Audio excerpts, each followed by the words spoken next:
Hello friends, मैं हूं advocate Nitish Banka. आप है मेरे YouTube channel let's speak legal में। आज मैं आपके सामने एक बहुत ही बेहतरीन वीडियो प्रस्तुत करने जा रहा हूं। आज मैं आपको ये बताने जा रहा हूं कि 498A का कंप्लीट प्रोसेस क्या है, या फिर 8586 BNS का पूरा प्रोसेस आज मैं पूरी इस वीडियो में समझाऊंगा। तो ये वीडियो को पूरा देखिएगा।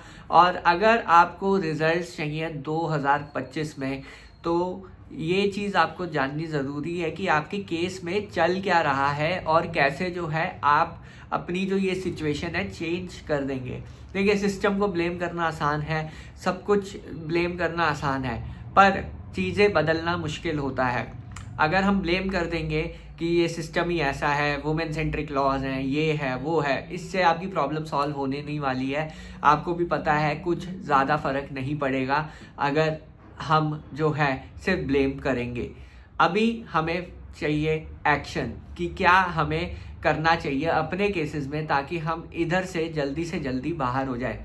मेरे को बहुत खुशी होती है कि कुछ मेरे क्लाइंट्स जो हैं, जो इनको 6 महीने में भी रिलीफ मिला है, 8 महीने में कईयों को रिलीफ मिला है, कईयों को 1 साल के अंदर रिलीफ मिल गया है। मेरे को बहुत खुशी होती है जब वो अपनी लाइफ में आगे बढ़ते हैं और कुछ अचीव करते हैं। तो इसका मतलब ये है कि सिस्टम जो है काम कर रहा है, बट आपको जो गाइडेंस देने वाले लोग हैं वो काम नहीं कर रहे हैं। तो ये वीडियो आप ही के लिए है कि आप ये जानिए कि कैसे जो है इसी सिस्टम में रह के रिलीफ ले अपने लिए, कैसे अपनी सिचुएशन को इम्प्रूव करें और अपनी लाइफ को ज़्यादा बेहतर करें। और 2025 में ट्राई करें कि ये सारे मैट्रिमोनियल केसेस आपके ख़त्म हो जाएं।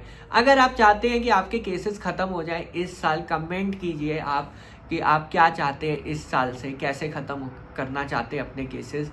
कमेंट कीजिए और ये वीडियो को पूरा देखिए। अब मैं आपको बताने जा रहा हूँ 498A का कंप्लीट प्रोसेस, जिसमें मैं आपको शुरू से लेकर अंत तक बताऊंगा कि कैसे जो है 498A या 8586 जो BNS का है उसकी प्रक्रिया चलती है। तो शुरुआत करते हैं कंप्लेंट से। जब वाइफ जो है वुमेन सेल अप्रोच करती है अपनी 498A की कंप्लेंट लेके, वो वुमेन सेल जाती है और वुमेन सेल जो है आपको काउंसलिंग के लिए बुलाता है, फ़ोन करता है कि आपकी वाइफ ने कंप्लेंट फाइल की है, आप जो है हमारे सेल में आ जाइए, काउंसलिंग करेंगे। तो वहाँ पे जो है आप जाते हैं और वहाँ पे 2 या 3 तारीख में आपका मीडिएशन होता है। हालांकि चांसेस कम रहते हैं वहाँ पे सेटल होने के, पर जो भी है ये एक फॉर्मेलिटी है जो वुमेन सेल वाले करते हैं। कई वुमेन सेल में हो भी जाते हैं केसेस सेटल, कई जगह नहीं भी होते हैं केसेस सेटल। तो ज़्यादातर केसेस में जो है सेटलमेंट नहीं होता है, जो मेरा एक्सपीरियंस रहा है, बट कई केसेस हो भी जाते हैं इस स्टेज पे सेटल। तो आप देखिए, अगर आपको केसेस सेटल करने हैं, अपने लॉयर से जो है बात कीजिए, आप अपने ऑप्शंस देखिए, आप देखिए कि ये केसेस लड़ने में आपका फ़ायदा है या अभी सेटल करने में आपका ज़्यादा फ़ायदा है। तो ये चीज़ आप देखिए। अब मैं आपको सेटलमेंट, जब मैं वर्ड यूज़ करता हूँ तो मैं बहुत बुरा बन जाता हूँ, पता नहीं क्यों। ये वुमेन जो भी ये लोग हैं, कुछ लोग ऐसे हैं जिनको समझ नहीं आता है कि कैसे जो है सेटलमेंट काम करती है। सेटलमेंट का ये मतलब नहीं होता है कि आप अपनी हार मान ले, उनके नज़र में वैसे ही होता है और वो ऐसे ऐसे कमेंट्स करते हैं। नासमझी की हद होती है, और मैं उनको यही मैसेज देना चाहता हूँ कि आप बहुत बड़े नासमझ हो। अपनी पूरी ज़िंदगी आप जो है डिस्ट्रॉय कर रहे हो जब आप ऐसे ऐसे कमेंट्स करते हो। तो उससे आपका, मेरे को पता चल जाता है माइंडसेट क्या है। तो एनीवेज, अभी हम बात करते हैं जो पॉजिटिव लोग हैं, जो अपना सही में सिचुएशन चेंज करना चाहते हैं। वो सेटलमेंट एक पॉजिटिव वे में लेते हैं और वो इस अपॉर्चुनिटी को यूटिलाइज भी करते हैं सेटलमेंट करने के लिए। ऐसे ही जो है 2 या 3 महीने में जो है सेटलमेंट हो जाती है। अब नेक्स्ट स्टेप हमारा ये रहता है कि सेटलमेंट अगर नहीं हुई आपकी तो फिर क्या होगा। फिर FIR रजिस्टर हो जाती है। अब FIR रजिस्टर के नुकसान बहुत हैं, क्योंकि आपको पता नहीं है कि आपकी जॉब पे इफ़ेक्ट पड़ सकता है। जब आप इंक्रीमेंट के लिए जाएंगे तो कंपनी वाले इस चीज़ का एडवांटेज लेते हैं।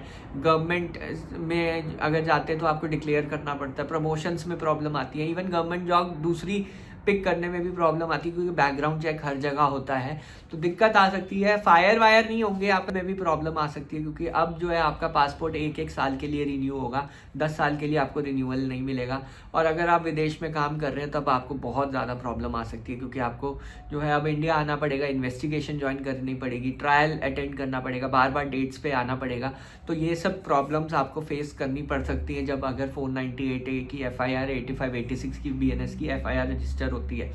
इवन सम केसेस में लुकआउट सर्कुलर भी जारी कर दिया जाता है, क्योंकि आपने जो है इंडिया नहीं आए, इन्वेस्टिगेशन को ज्वाइन नहीं किया, तो IO और लड़की वाले मिल के जो है LOC भी इशू कर सकते हैं। इवन आपका पासपोर्ट भी इम्पाउंड हो सकता है, कई केसेस में इम्पाउंड कर देते हैं पासपोर्ट अथॉरिटीज़ को लिख के कि ऑफेंस रजिस्टर हुआ है, तो पासपोर्ट इम्पाउंड हो जाए। तो ये सब नुकसान होते हैं जब भी 498A की FIR रजिस्टर होती है। तो ऐसे में एक ऑप्शन आपके पास और होता है क्वाशिंग का, लेकिन क्वाशिंग का जो ऑप्शन है वो सबसे ज़्यादा कारगर जो है उन केसेस में है जिसमें रिलेटिव्स इन्वॉल्व हैं, आपके माता पिता, बहन या आपका भाई जो है वो अगर इन्वॉल्व हैं ऐसे केसेस में, तो क्वाशिंग के लिए आप जा सकते हैं, उनके लिए ज़्यादा चांसेस हैं। हस्बैंड की क्वाशिंग बहुत रेयर होती है, बहुत कम केसेस में हस्बैंड की भी क्वाशिंग हो जाती है रिलेटिव्स के साथ, की पूरी FIR क्वाश हो जाए, बट बहुत रेयर चांस है कि ऐसा होगा। तो आप क्वाशिंग जो है कंसिडर कर सकते हैं इस स्टेज पे, या फिर आप एंटिसिपेटरी बेल भी आप ले सकते हैं। एंटिसिपेटरी बेल आप तब लीजिए आपको लगता है कि अब पुलिस वाले आपको अरेस्ट कर सकते हैं, या आपको लगता है कुछ दूसरी पार्टी का इन्फ्लुएंस है, तो आप एंटिसिपेटरी बेल लेके अपना जो है इंश्योर कर सकते हैं कि आप इस केस में तो अरेस्ट नहीं होंगे। हालांकि पुलिस इस केस में अरेस्ट नहीं करती, कॉमन नहीं है। पुलिस जो है आपको 41A का नोटिस देगी इन्वेस्टिगेशन ज्वाइन करने के लिए, और आप जो है उस नोटिस के बाद जो है इन्वेस्टिगेशन ज्वाइन करेंगे। अब जो है वो 35 BNS हो गया है, पर पहले 41A था वो। तो वो जब आपको नोटिस मिल गया, आपने इन्वेस्टिगेशन ज्वाइन कर ली, तो पुलिस आपको अरेस्ट नहीं करेगी। उसके बाद पुलिस अपनी इन्वेस्टिगेशन कंप्लीट करके चार्जशीट फाइल कर देगी कोर्ट के अंदर।